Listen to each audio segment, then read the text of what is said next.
युग पुरुष, महाविद्वान, स्त्री उद्धारक, भारताचे कैवारी, भारताचे भाग्यविधाता, सिम्बल ऑफ नॉलेज, भारतीय घटनेचे शिल्पकार डॉक्टर बाबासाहेब आंबेडकर यांना विनम्र अभिवादन. तसेच वेळ कमी मिळालेला आहे त्यामुळे मी जरा लवकर बोलते, थोडा वेळ द्या. तसेच गोरगरीब, बहुजन आणि वंचितांच्या हक्कासाठी संघर्ष करणारं निर्भीड, अभ्यासू आणि तत्वनिष्ठ व्यक्तिमत्व डॉक्टर आनंदराज आंबेडकर सर आपणास सप्रेम जय भीम. आणि इथं उपस्थित माझ्या प्रत्येक भीमसैनिकाला क्रांतिकारी जय भीम. बंधूंनो, जात आणि भाषा यातून आपण बाहेर आलो की आपण एक शासनकर्ती जमात बनू शकतो, हा डॉक्टर बाबासाहेब आंबेडकरांच्या विचारांचा गाभा होता. डॉक्टर बाबासाहेब आंबेडकरांनी जातीयांताच्या लढ्यासाठी आणि या विषमतेच्या विरोधात जेव्हा आपल्या शेड्यूल कास्ट आणि रिपब्लिकन पार्टी ऑफ इंडियाची संकल्पना मांडली, तेव्हा त्यांचा उद्देश केवळ एका जातीचा विकास नव्हता, तर या देशातील शोषित, वंचित आणि हजारो वर्ष परिघाच्या बाहेर फेकलेल्या घटकांना अनुसूचित जाती या एका छत्राखाली आणण्याचं काम आपल्या बाबासाहेबांनी केलं. त्यांना सामाजिक, राजकीय आणि घटनात्मक न्याय मिळवून देण्याचं काम हा उद्देश आपल्या बाबासाहेबांचा होता. पण तो साध्यही झाला.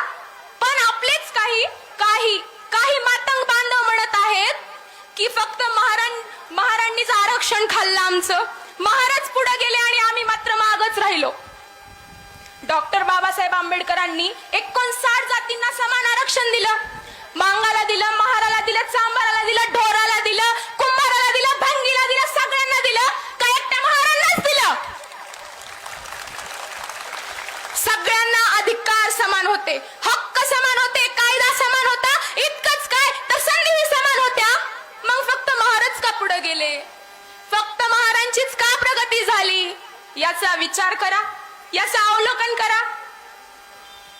महारांनी संघर्ष निवडला म्हणून महारांची प्रगती झाली. महारांनी स्वाभिमान निवडला म्हणून महारांची प्रगती झाली. महारांनी संविधान निवडला म्हणून महारांची प्रगती झाली. महारांनी अंधश्रद्धा सोडली म्हणून महारांची प्रगती झाली. महारांनी शिक्षणाची कास धरली म्हणून महारांची प्रगती झाली. महारांनी पुस्तकं निवडली म्हणून महारांची प्रगती झाली. चैत्यभूमी आणि दीक्षाभूमीला एकाच दिवशी करोडो रुपयांची पुस्तकं विकत घेणारी ही जात आहे. इतकंच काय तर आमच्या बापानं स्वतःच्या पायाला चप्पल घेतलं नाही, पण आमच्या हातात पुस्तक दिलं. आणि आमच्या माईनं सणावाराला नवीन साडी घेतली नाही, पण आमच्या हातात कलम दिली. म्हणून या महारांची प्रगती झाली. म्हणून महारांची प्रगती झाली. तुम्ही करा ना बरोबरी आमची, करा उलटे कामाला. शिक्षणानं बरोबरी करा.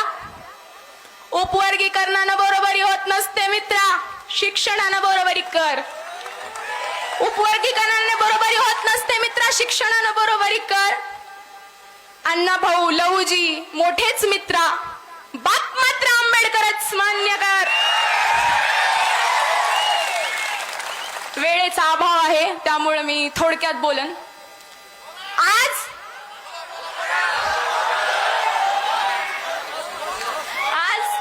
आम्ही इथं कोणाचाही विरोध करण्यासाठी उभे नाहीत, पण आम्ही आमच्या हक्काच्या रक्षणासाठी नक्की उभे आहोत.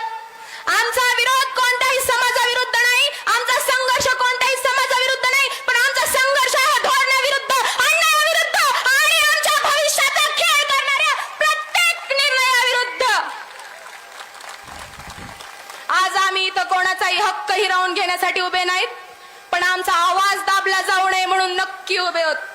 आमचा कारण उपवर्गीकरण हा केवळ एक प्रशासकीय निर्णय नसून तो लाखो विद्यार्थ्यांच्या शिक्षणाचा, लाखो तरुणांच्या भविष्याचा, नोकरीचा आणि लाखो कुटुंबाच्या भविष्याचा आणि डॉक्टर बाबासाहेब आंबेडकरांनी बघितलेल्या सामाजिक न्यायाच्या स्वप्नाचा प्रश्न आहे.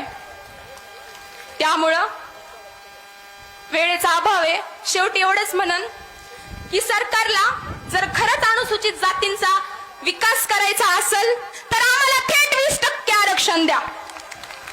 त्यामुळं शेवटी एवढंच म्हणेन, जगानं कितीही टीका केली आमच्यावर, आम्ही कुणापुढे झुकणार नाही.